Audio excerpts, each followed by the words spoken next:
Bismillah, alhamdulillah, wassalatu wassalamu ala rasulillah. Patepang deui dinten ieu dinten Sabtu kaping 4 April 2026.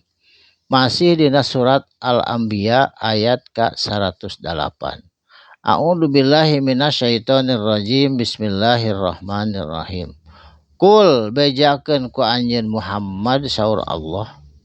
Innama sanyana naon perkara yuha anu tos diwahyukeun ilaya ka kuring kitu bejakeun saur Allah piwarang ka Kangjeng Nabi Muhammad anu tos diwahyukeun ka kuring teh eta teh annama sanyana sadayana oge ti mimiti para rasul sadayana teu aya sanes ilahukum kajaba sesembahan anjeun kabeh ilahu wahid teu aya di anu wajib disembah Allah wahidun anu maha esa anu maha tunggal anu teu aya gabungan tina anu sanesna maha tunggal Allah mah.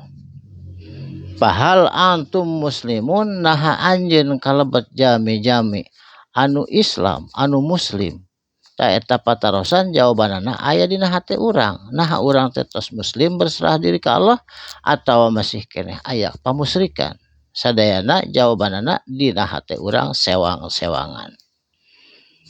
Saterasna fa in tawallau mangka lamun maranehana berpaling fakul bejakeun mangka bejakeun ku anjeun Muhammad adang tukum kuring mah geus nyampeukeun ka anjeun geus ngadugikeun sagala wahyu ti Allah ala sawain kalayan sawa kalayan sempurna kalayan sama sadayana tos didugikeun. Wa in adri jeung kuring mah teu apal kitu bejakeun ya Rasulullah. Aqribun nah geus deukeut ambaidun atawa jauh keneh. Naon ma tu'adun nu dijanjikeun ku Allah ka anjeun kabeh. Hari kiamat, kematian, jodoh atanapi musibah anu datang eta janji Allah Kangjeng Rasul oge teu dipapareun uninga naha deukeut atawa jauh keneh kana poe kiamat. Innahu sanyana ari itu Gusti Allah ya'lamu maha uninga Allah al jahra naon perkara anu ku anjeun diebrehkeun minal qauli tina ucapan perbuatan anjeun. Allah mah maha uninga. Wa ya'lamu jeung Allah maha uninga ma taktumuna naon perkara anu ku anjeun disumputkeun. Jadi percuma disumputkeun ge Allah mah maha uninga.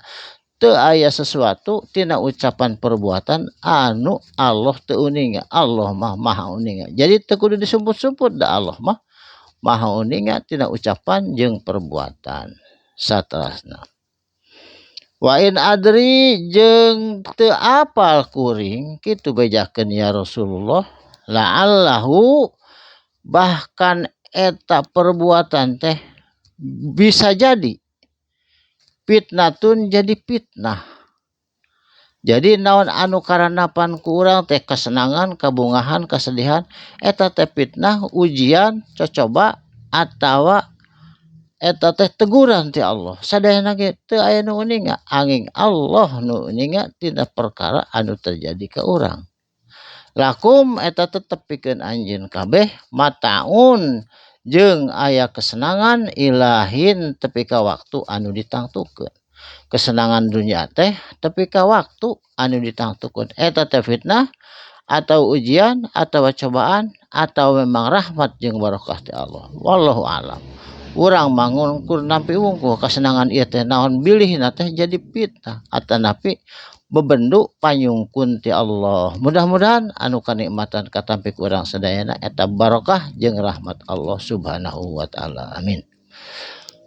Qala Kangjeng Nabi Muhammad ngadoa ka Allah. Rabbi duh pangeran abdi ahkum paparinaan abdi keputusan atau hukum bil haqqi anu hak kalayan adil saur Kangjeng Rasul.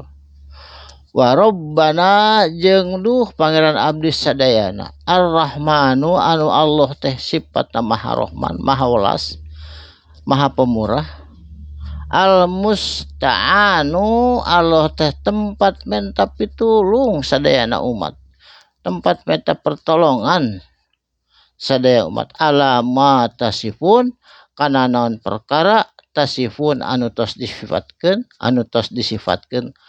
Allah teh maha rahman maha rahim Malik Kudus Salam sareng sajamana eta teh sifat-sifat Allah sok urang minta pitulung ka Allah ngalangkungan eta sifat Allah tegasna ngalangkungan Asmaul Husna ya Rahman ya Rahim ya Malik ya Kudus sadayana oge sifat-sifat Allah urang tiasa minta pitulung ka Allah ku nyebut nami-nami anu tos disifatkeun. Barakallahu li wa lakum muga aya manfaatan dinten ieu karena insyaallah patepang deui dinten Senin dina ayat dina surat anu sanesna nyaeta suratul hajj insyaallah. Alhamdulillah ieu surat anu dipayun surat al-anbiya tos tamat kalian insyaallah patepang deui dina surat anu sanesna. Shadaqallahul adzim. Wassalamualaikum warahmatullahi wabarakatuh.